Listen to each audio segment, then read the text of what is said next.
To order the regular Board of Education meeting for Indian Prairie School District 204 on Monday, March 23rd, 2026. Michelle, will you please call the roll?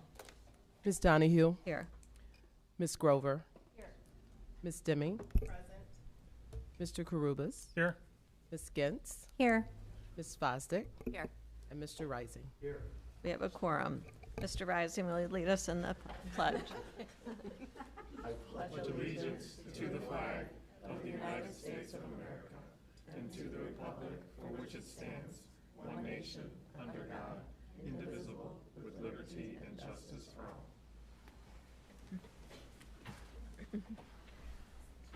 The next regular board meeting will be held on Monday, April 6th, 2026.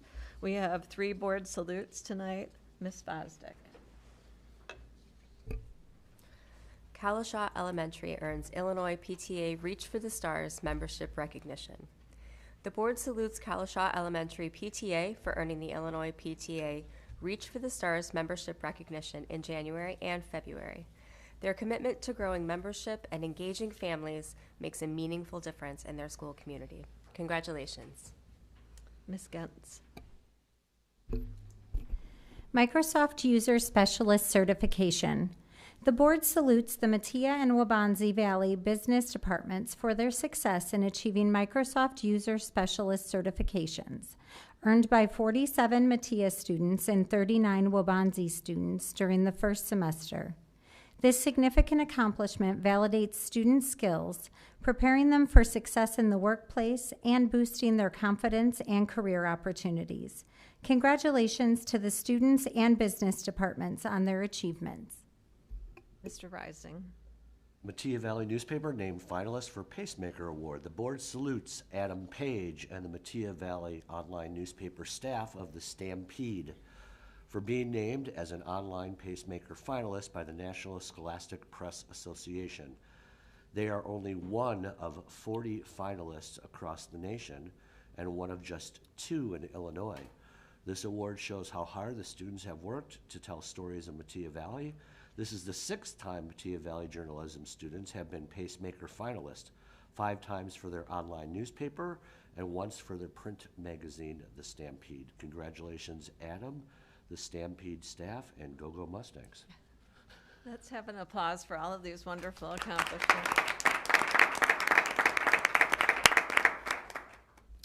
Next, we have our student representative report by Anoushka Sandeep from Waubonsie Valley High School.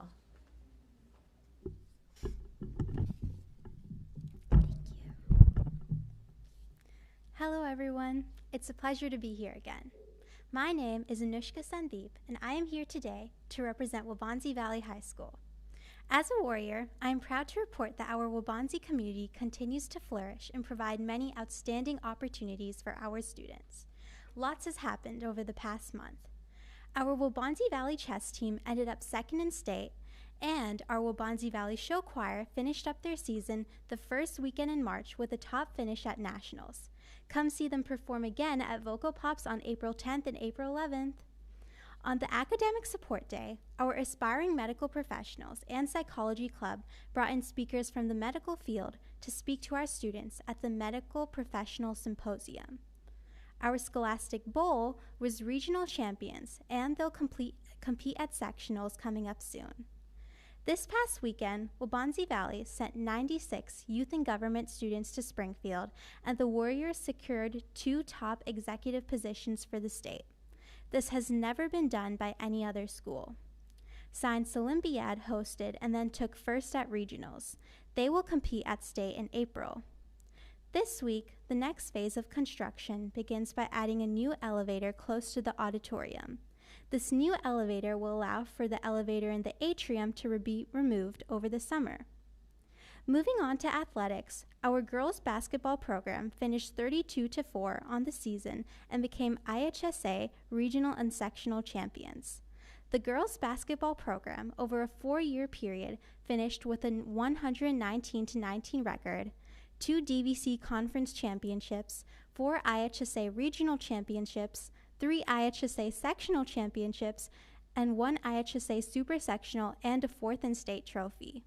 Senior Daniela Empora-Cacoso Waubonsie Valley's accomplishments include Waubonsie Valley High School's all-time leading scorer with 2,979 points, passing Ashley Luke's record, 4-time All-Conference selection, a 3-time Conference Player of the Year, a 2-time All-State selection, and a 2026 Gatorade Player of the Year. That is all for Waubonsie Valley Sport Report. Thank you all so much, and go Warriors! Thank you. So tonight our spotlight school is Gregory Middle School, presented by Patrick Valley, Jen Whitkoff, and Kate Atkins.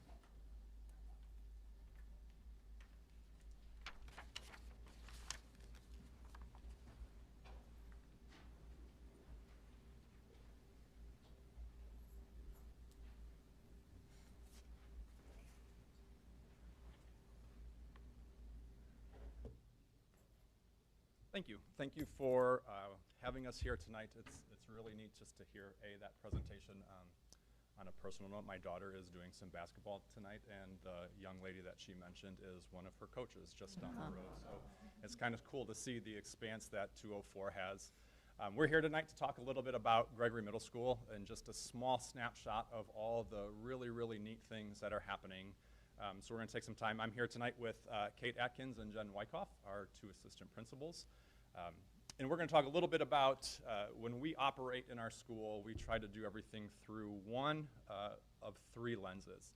First and foremost, we want to make sure that we're making decisions that are impactful to our students.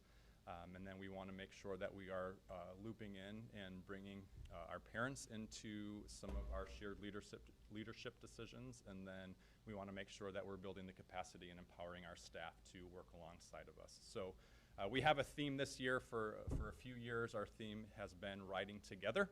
And we've expanded that to Riding as One this year. And one is an acronym for student ownership, navigating challenges, and ultimately leading to excelling through their efforts. We've done some new programs this year, or we've brought back some programs this year that we've had to really bring those voices from all 3 of these lenses, from our students, from our parents, and from our staff forward.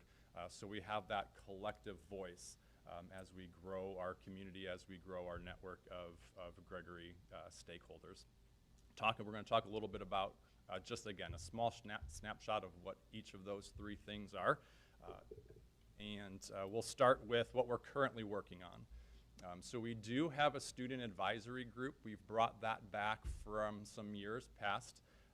It is a work in progress. We have put out nomination forms earlier in the year, and we have a group with a representative from each of our grade level teams.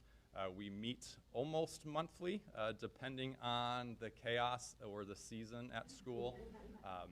But really what we're trying to do, again, is we have such a formidable time with these kids, and we really want to make sure that we are empowering them and giving them tools to be leaders of their peers and be leaders in their community.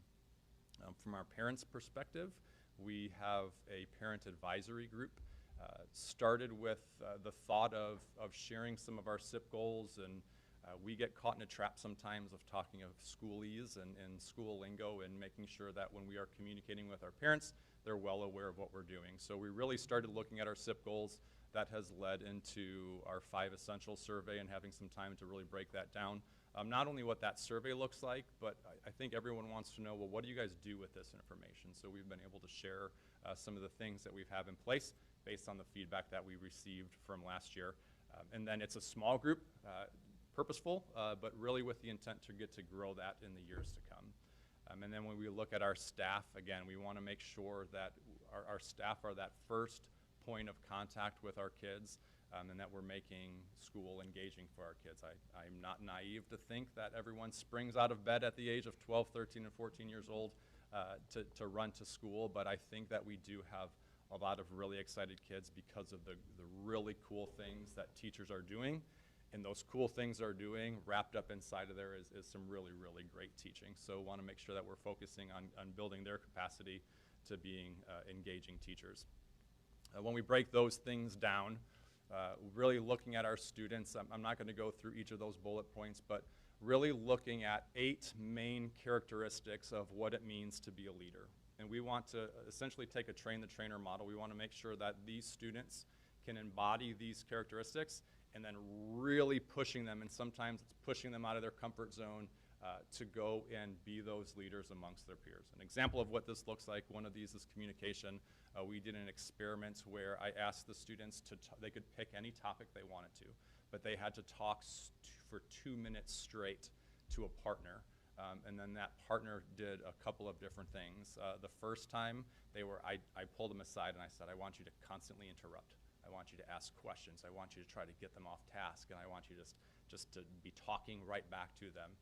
The second time they did it, they were tapping and moving around and fidgeting, and we talked about active listening and being engaged in a conversation and what that meant, and what that meant to be in the classroom, and what that looks like for your peers and for your teachers.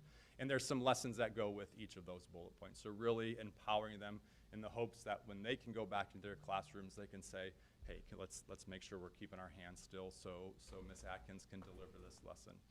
Each of those, like I said, they have a focused lesson, and then the kids are tasked with really going back out and doing that work. Our parent group, we got together. There's about 10 to 14 parents, again, mixed grade levels from across the board. And a couple things we did, we really started to look at our SIP goals, what they were from last year, what our focus is for this year, and how to engage our parents, how to make just some authentic opportunities for our parents to get into our schools. It looks a little bit different, I think, sometimes when parents, when their sixth graders are the first ones into a middle school, they have this perception of what it was like at the elementaries. And we want to make sure that we're welcoming them and providing them opportunities. So this is one avenue that we're able to do that. We broke down the 5 Essentials survey. Again, this parent group that we have came from feedback from our 5 Essentials. Our student advisory group was some feedback that we got from our 5 Essentials. So we wanted to show tangible ways that their feedback was heard and that we were bringing that to life within the walls of Gregory. And again, our focus is to really expand that and grow that in ways that we can have more than just 14 that come in and get to have their voice heard and be part of those conversations. And then the third piece we have is our staff. Our staff is absolutely amazing. Like I said, our acronym, As We Ride for One, is really focusing. Our kids hear this every morning. They hear it in our announcements. We encourage them to take ownership in their learning. Students don't always know what that means. They don't always know what it means to advocate for themselves and to ask teachers for different avenues to show their proficiency or display their knowledge. So we want to make sure that our kids have those opportunities and talk them through what that looks like to have meaningful conversations with adults. We want to make sure that they are navigating challenges through perseverance. I think sometimes we have the world at our fingertips and it's really easy to solve some problems, but I think those are not the problems we want our kids to be able to solve. We want them to be able to dig a little bit deeper and be persistent. And then obviously when we put those things together, we want them to really excel. And we're really starting to see that through some of the lessons that our teachers are teaching. If you happen to come through Gregory at any given time, I can think in the past few weeks we've had not just monitoring heart rates, but we were monitoring heart rates through some actively supervised and very safe running down the hallway, where we were able to take some heart rates pre and post. We've had kids that were up and down the stairs doing physics lessons. We have had, I've been warned of smells from dissecting eyeballs and fish and burning tortilla chips, all in the name of science. Was invited into our library to see one of our teachers completely dressed to the era of the American Revolution in a very active debate with 2 of our kids and about 150 other students cheering them on. So really, really cool ways. I can sit and talk to you about the American Revolution, but when a teacher walks in a wig and a long coat, kids really buy into that. So our teachers are doing some really, really cool things to bring some experiential learning to our students, and it's really paying off. And what we're seeing from the data that we're collecting, and we're hoping to see that as our IAR is kicked off this week. But again, that's just a small snapshot. If you guys have any questions, we're here to answer those. If you ever want to stop by, We will make sure our halls are continuing to be safe and there's no students that are running through, but we welcome visitors at any other time.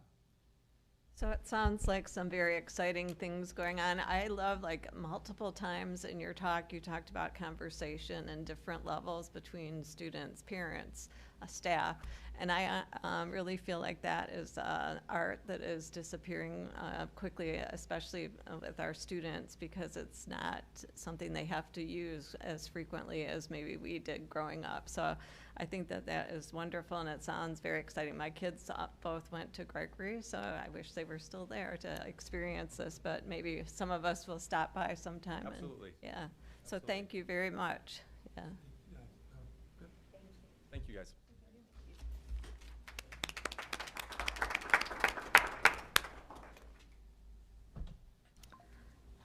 It is now time for public comment, and 60 minutes is allowed for public comment. Each person is limited to 3 minutes. When addressing the board, we ask that you respect the confidentiality and safety of our students and school district personnel. We also ask that those addressing the board be cognizant that this is an open meeting and is available to all age groups. And as such, we ask that you consider who the audience members are this evening and keep comments age appropriate. Public comment represents the voice and opinion of the speaker. There will be no feedback from the board members during the meeting, but follow-up will be provided by an administrator as appropriate. Although this is not required, it is helpful for our board to know whether the comments and concerns we hear are being raised by residents. So we ask that you state if you live in the district and if you currently have children in our schools. We have one speaker tonight. It's Kristen Sein-Gerber.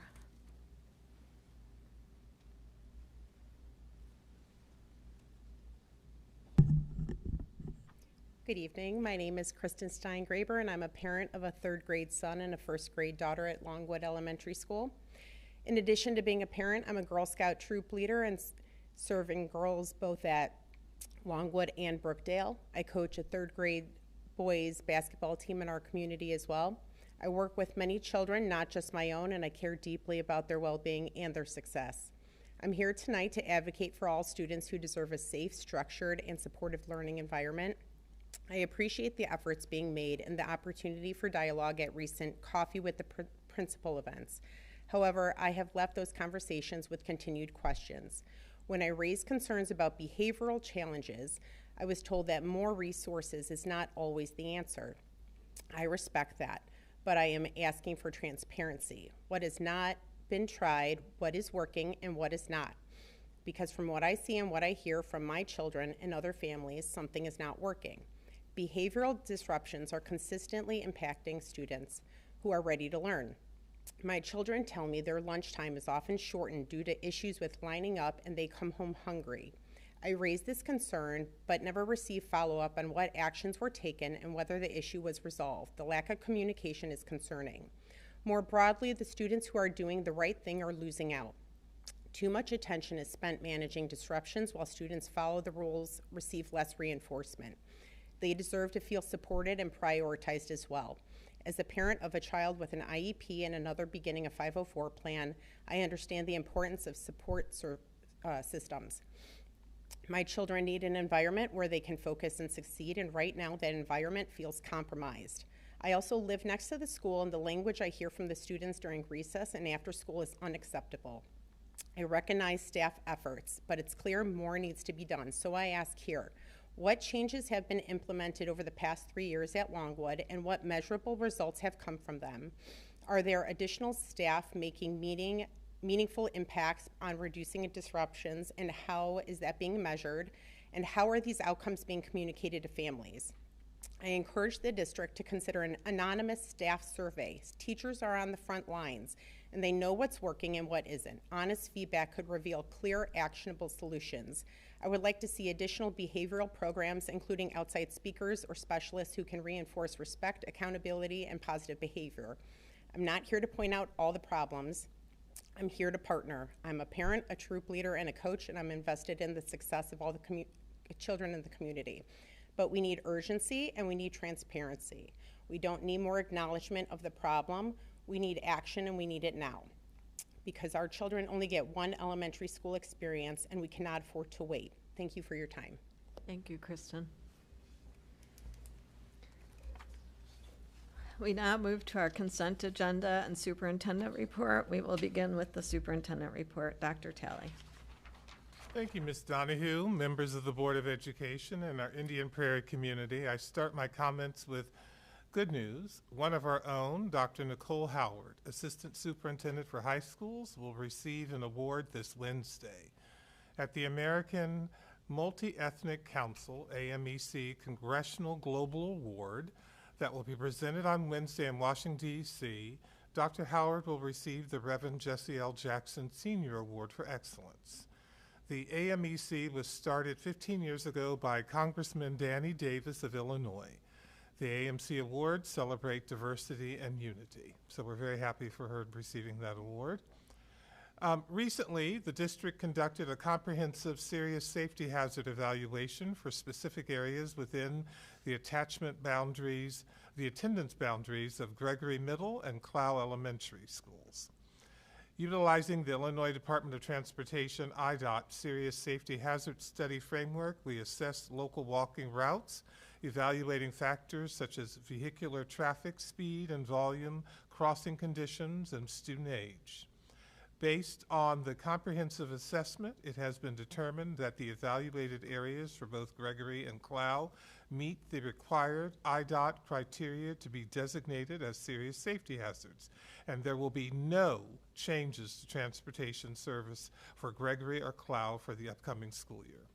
All supporting documents, evaluation maps, and official applications for the Gregory and Clough areas have been completed and submitted to the Illinois Department of Transportation.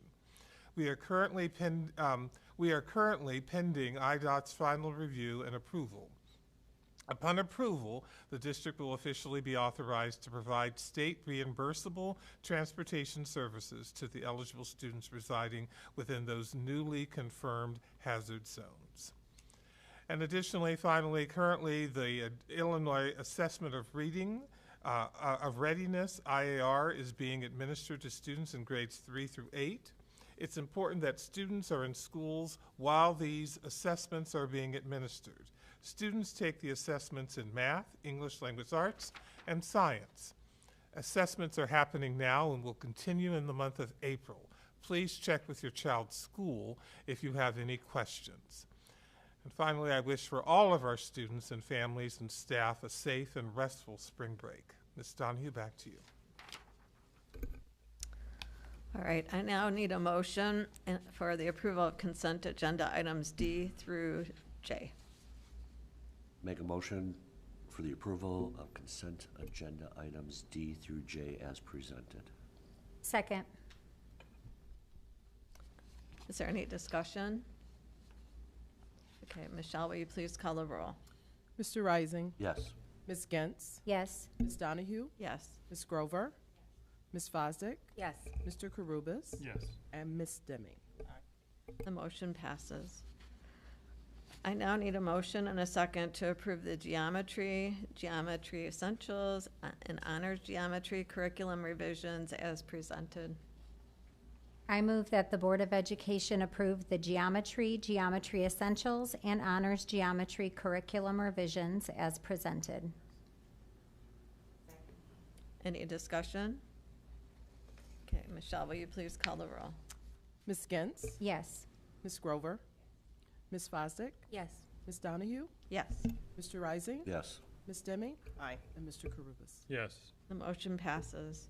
I need a motion now and a second to approve high school geometry core and digital resource as presented. I move that the board approve the high school geometry core and digital resource as presented. Second. Michelle, will you call a roll? Who gets that? Could you call us together? No. You could give it to Natasha if you want. Ms. Fosdick, Yes. Ms. Grover, Yes.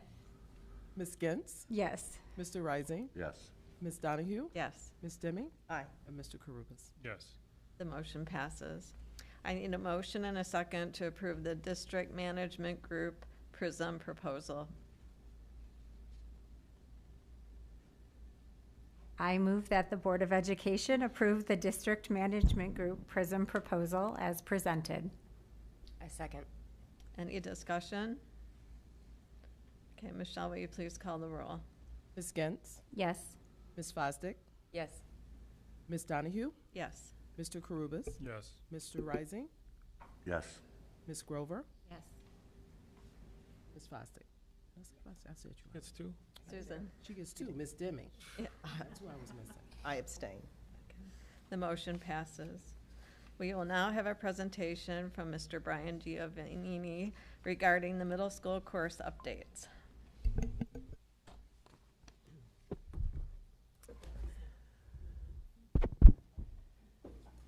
Good evening, Board of Education. Dr. Challey, thank you for allowing me to speak tonight. Tonight we are going to be talking about two topics. The first one is an update to a course that the Board of Education approved in the fall, our new Design and Discovery class, which is taking the place of our 7th grade study skills class that is available for our students to take next year, as well as a post-secondary and expectations, career expectations framework update, some things that we're doing at each level to prepare our students for post-secondary planning. Our presentation tonight aligns with 640 curriculum development, 210, and 660 curriculum content. Tonight, as with any course, anything that we do is in alignment with our building and administration regarding courses. All of our priorities align to state standards, mandates, Board of Education goals, strategic plan, equity plan, as well as alignment between our schools and ensuring we have high expectations for our students in all of our courses. The Design and Discovery class that we're bringing tonight is a semester-based course for our 7th grade students.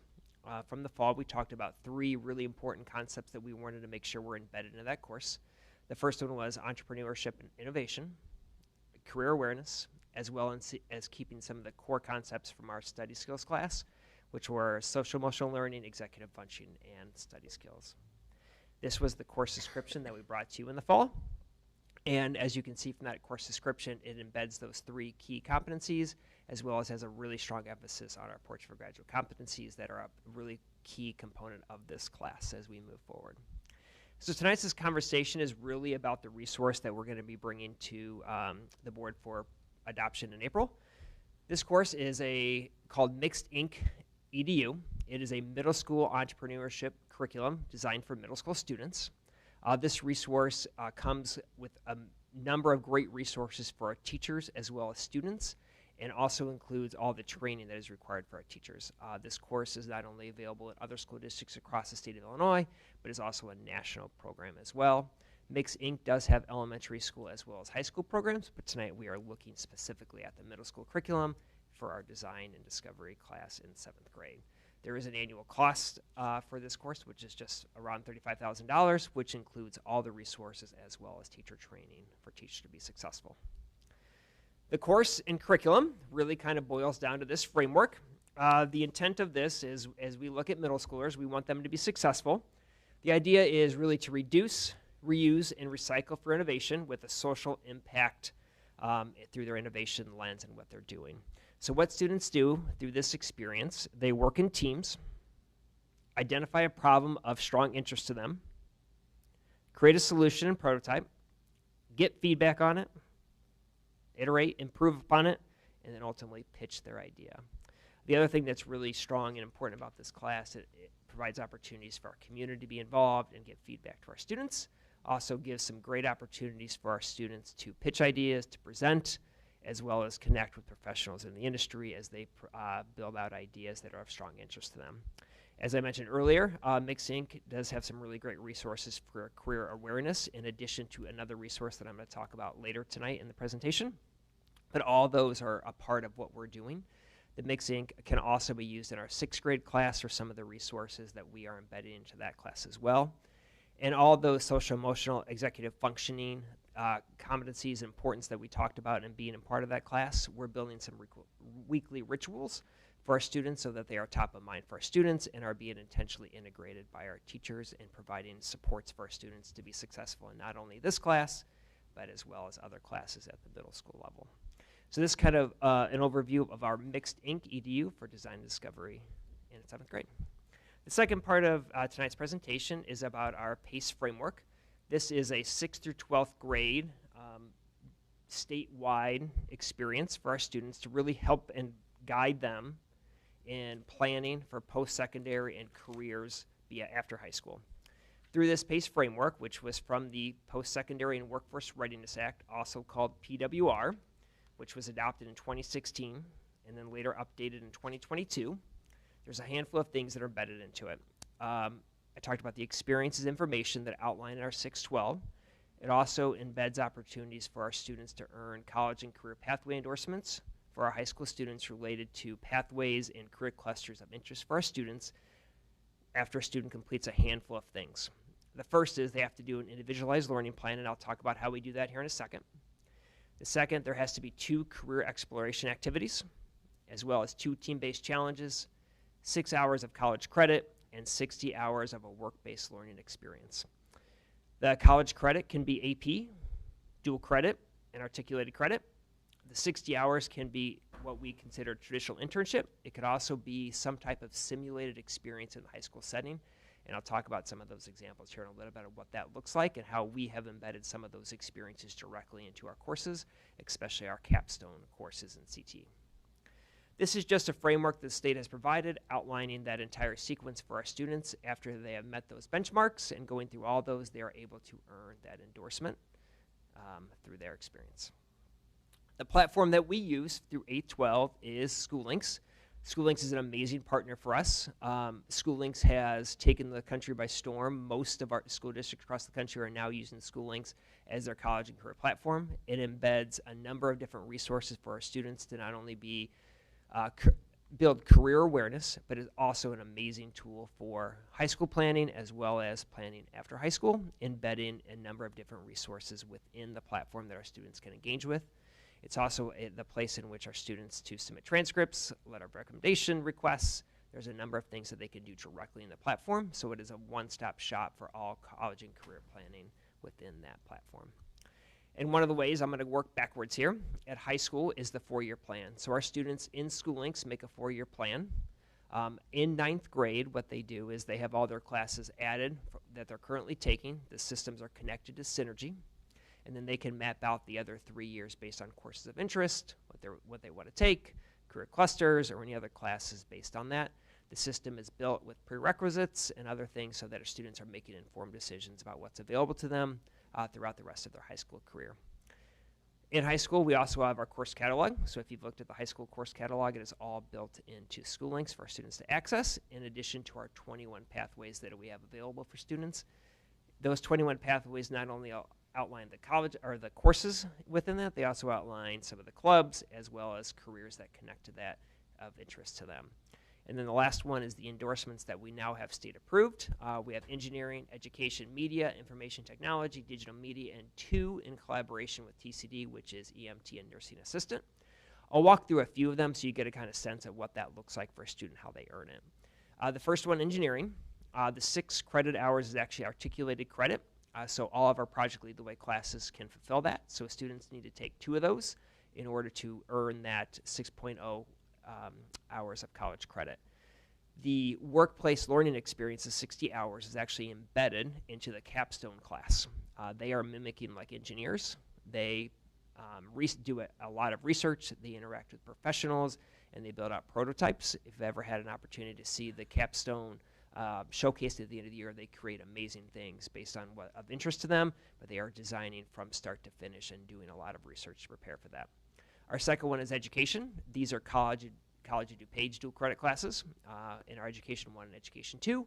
And within both of those classes, there's 60 hours of experiences for our students where they are working with a partner in another school in our district to earn those 60 hours. And then media is also a dual credit opportunity through College DuPage, where our students have a number of opportunities. You'll see students filming our basketball games, our fine arts activities, in which they can earn a number of those activities within our school experiences. If we work backwards now, middle school, as I talked about earlier today, we're doing a lot of embedded career awareness at the 8th grade level. Our students take 2 assessments, a Would You Rather and Find Your Path.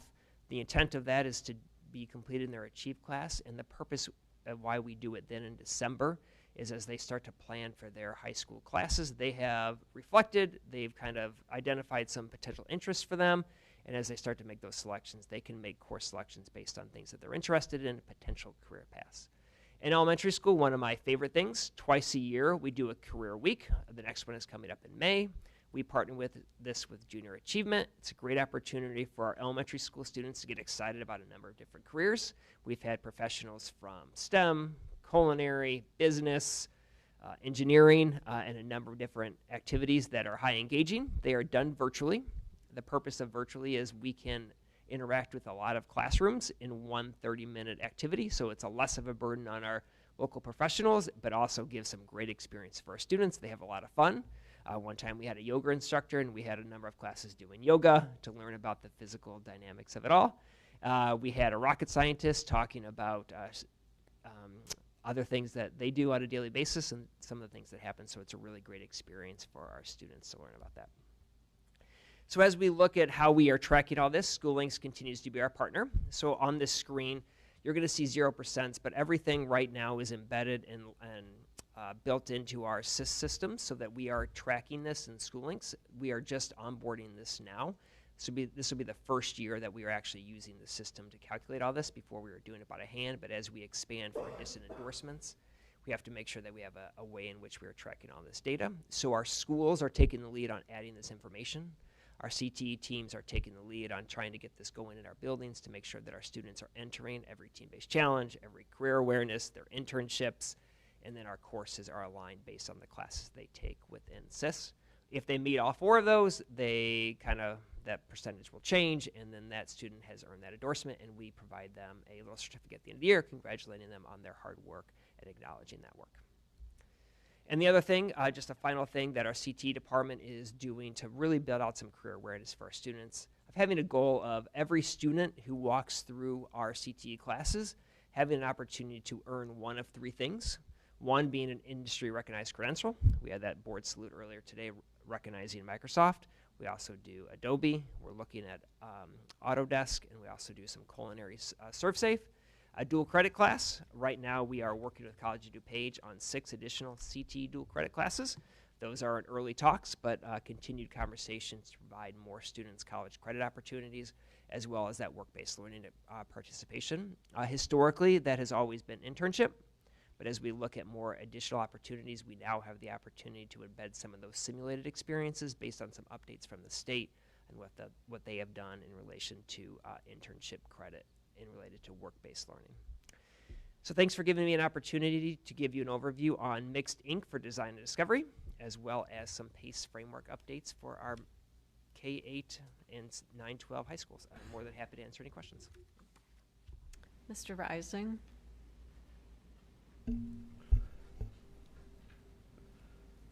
Hi, Brian. I just have one question. I always laugh when I say that because the whole set. We all laugh.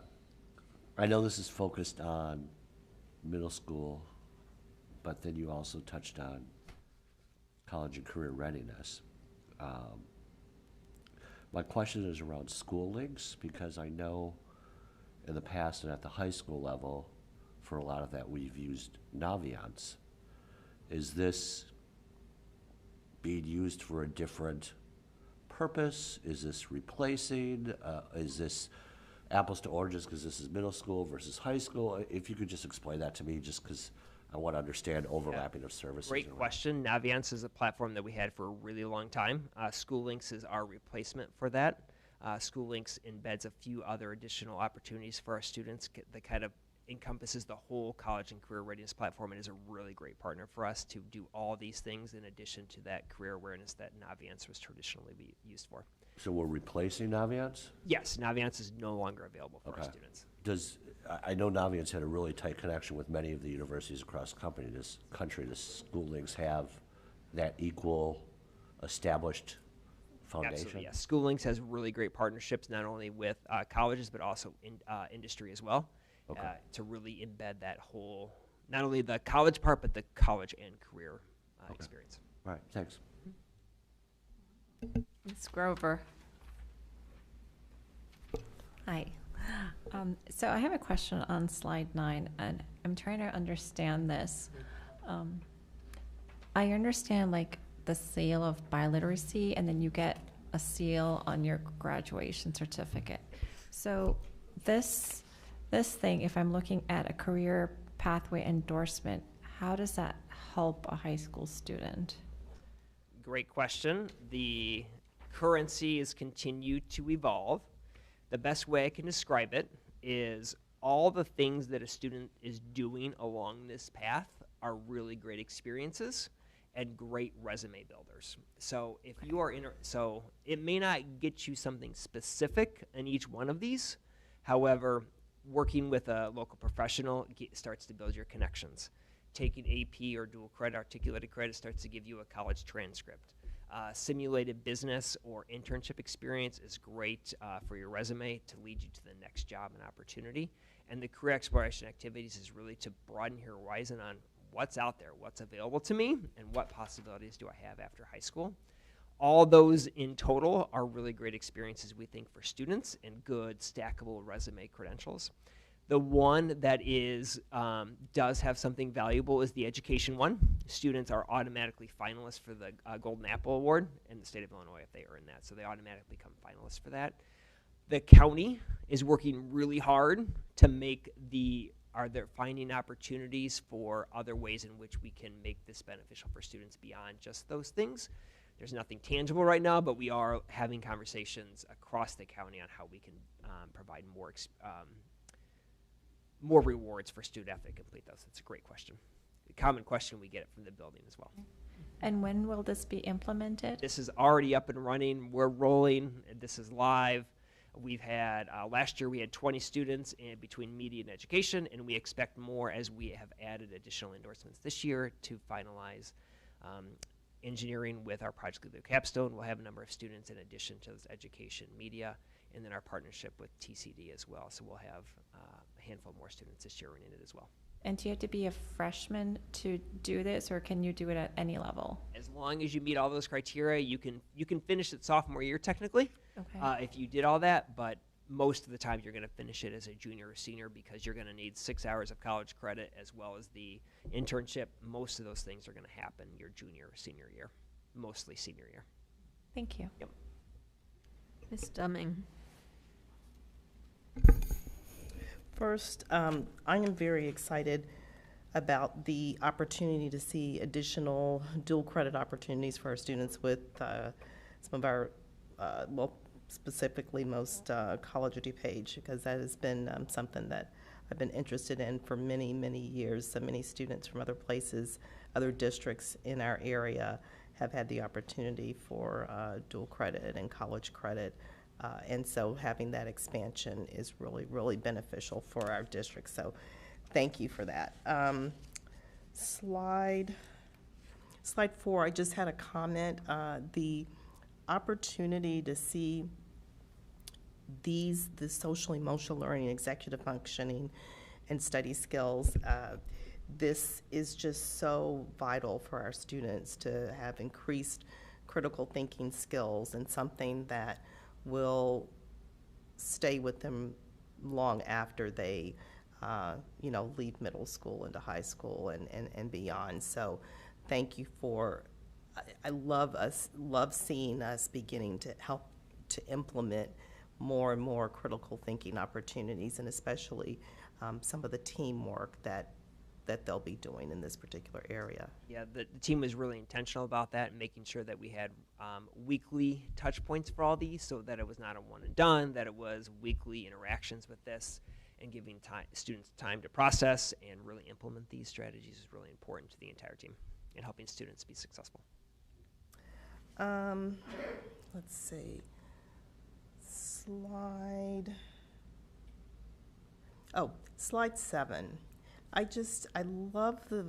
really like the idea that our students are going to begin to have opportunities to share their thoughts, do these presentations.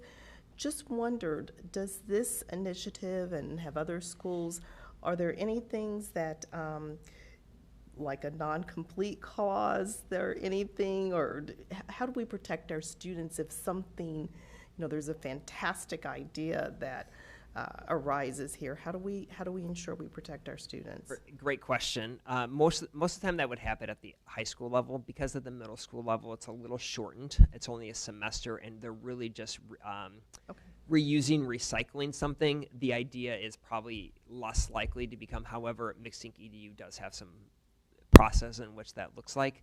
At middle school, we're going to see less of that from start to actually business implementation. They're going to be reusing something because they're going to have a smaller time frame as well as a smaller budget to get that off the ground and running. The high school experience that they offer does have a little bit more of that, and Mixed Ink has some great resources and outlines how that works for our students and how they take that to market. Okay. And the slide that we were just slide 9, where we had 6 hours of college credit. Are all the college credit opportunities that we have with COD, or are they in addition? Are there other opportunities as well? AP also counts, so every AP class. Right. And the one thing that is a little unique, Project Lead the Way, is we have one college DuPage class.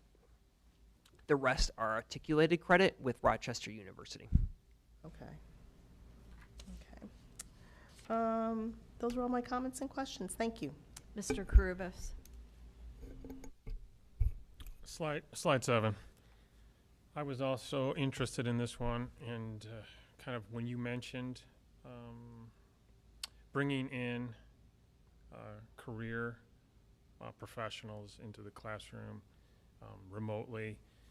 This reminded me of our virtual enterprise international class at the high school level, and there's probably some way to link those together where we might not have an outside career professional, but our VEI students can act as the career professional because they're putting on some very impressive business presentations. And vice versa, where the middle school can pitch ideas to them and get some feedback from their, elders, instead of being as intimidated by somebody with a suit jacket or whatnot. So I think there's, I looked at this and said, this looks like a pre-VEI kind of class. And so spot on. Yeah. So nice job. Keep it going.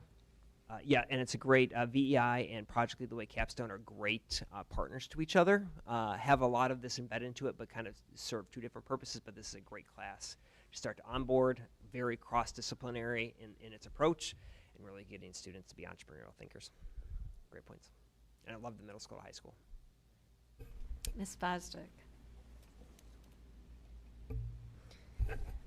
I also was going to comment on the fact that it's the pre-VEI experience, but even earlier, I don't know how widespread it is across the elementary schools, but I know at Springbrook they have Shark Tank in 4th grade, and it's wildly popular with the students. And this looks very similar, but as a class for the semester, so I imagine we'll have some very interested students coming into that. The things that they produced in those 4th grade Shark Tanks are pretty impressive. They are. They're really cool. And they're fun to watch. They are, and they get really excited about it. Absolutely. Can you explain to me what articulated credit is? Yeah, so our students, they don't automatically earn the credit. So what our students have to do is, once the year completes, we send a little letter to all the students who have completed the Project Lead the Way class, and they're able to submit for credit from Rochester University. There's a handful of others within there. We kind of promote that one for students to then earn that. It is on them then to share that with the university in which they're going, which they may or may not take. Most of them will take it in some type of elective, but it's on the student to do that next step to actually register for the credit. It is not directly aligned to our class. The students have to take initiative to do it. So in a way more similar to an AP credit?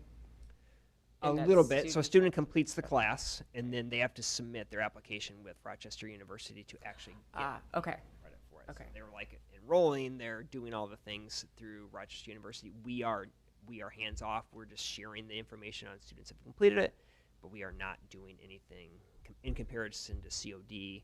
Once they finish the class, if they've registered, we do it all in-house. We are more hands off. It is on the student. Thank you for the clarification. And then finally, you mentioned briefly that the mixed ink can be used in 6th grade too. How will that be shared with 6th grade teachers or introduced to them as a way to include?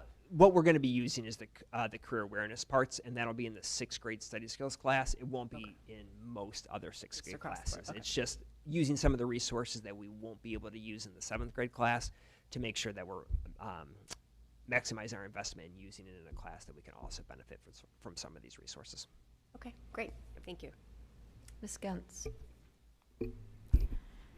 I want to agree with Board Member Deming's assessments. I'm so excited to know that dual credit is going to be expanding, more and more every year, and can't wait to actually hear more about the ones that are very early in development. I just had one question on slide 12. First of all, I really appreciated you going backwards, honestly, because I thought it was actually very neat to talk about where they kind of end up going and where it starts at that very simple level of career week. Is that done, though, at every elementary school, the career We week? promote it to every elementary Okay. school. We do it at 10 a.m. and 2 p.m., Okay. Monday, Tuesday, and Thursdays. One day it's 10 a.m., one day it's at 2 p.m. We have some teachers who are join every single one. Right. We have some that, we have other stuff going on. We do promote it. Of course. Okay. Sometimes they have specials during that time or win time. So sometimes we try to keep it outside the lunch times and make it accessible as well as we can and try to promote as well as we can. Okay, no, that's wonderful. Yeah. Do we kind of reach out to, like, say, COD, since they're a partner in academics with us so much? Do we ever have anyone from there come to those? Yeah, we had a chef from COD a couple years ago, and it worked out really well. Nice. So Okay. we are always open to great partnerships in a variety of ways. But COD is a great partner, and be Yeah. more than happy to invite them. That's wonderful. No, honestly, thank you for this presentation. It's one of those that's just so fun to hear about, frankly. The changes, even if they're small changes at the middle school level, I think it's going to be so beneficial that they get to almost get the high school experience a little bit earlier, where they get to have that thing they're passionate about and pursue it a little. So thank you so much. Absolutely. Yeah, thank you. On slide 12, what is the 21 pathways? I mean, don't list them out, or what does that mean, though? So it's, think of your 16 career clusters traditionally. The state has kind of combined some of them into 7 endorsement areas. Let's just say, for example, one of them is human services. So that would be anything education, government related. We have outlined 21 different areas in which our classes have kind of sequenced to that pathway. Okay. We have an engineering one, we have an education one, we have a couple business ones that traditionally make sense. So if a student is interested in that, we're shining a light, like, here are some classes that you can take that might be of interest to you. And ISBE endorsement recognition, is there more than 7 that you can get? The state says there are 7 areas. You could have as many pathways to get to any one of those 7. Right. So, for example, STEM has manufacturing, all engineering, and all STEM kind of embedded in there. So we have a couple we'll go through there. Information technology is just information technology. Business incorporates a couple of them. There's arts that incorporates media, all the digital media ones that we talked about today. So an endorsement area could have multiple pathways to get there. Okay, but 7 is the full set that is available to be endorsed by ISBE? Yes. We will never get to all 7 because one of them is agriculture, and we just don't have an agricultural program. Yeah. We used to. We used to. Interesting. Okay, I found this very fascinating. I'm going to Shark Tank in May, so I'm very excited about the 4th graders, and I've done BEI stuff before, so I think this does, like, build up that whole momentum of getting students involved in things that they're excited about, that they view as exciting topics. And the idea of entrepreneurship is something that I love, like being able to introduce that at the youngest throughout our curriculum until our students graduate. It's like a great skill for everyone. So thank you very much for working on this and bringing us some great new things. So thank you. Thank you. All right, legislative advocacy and Board of Education update. I am going to Springfield tomorrow with IASB for Advocacy Day. I'm very excited because they have a bus, so I don't have to drive, but can network with some other people on the way down and on the way back. So looking forward to that.